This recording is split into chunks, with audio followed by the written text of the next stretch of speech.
Pero ngayon, baby, sa harap ng ating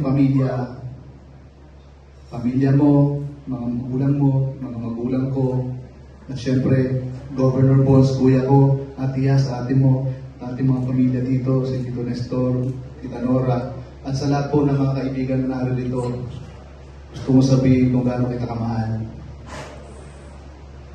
Syempre, alam ko birthday mo ngayon, pero naman, ibigay mo naman sa akin ng pagkakataon na ito na ako naman ang may hihihin.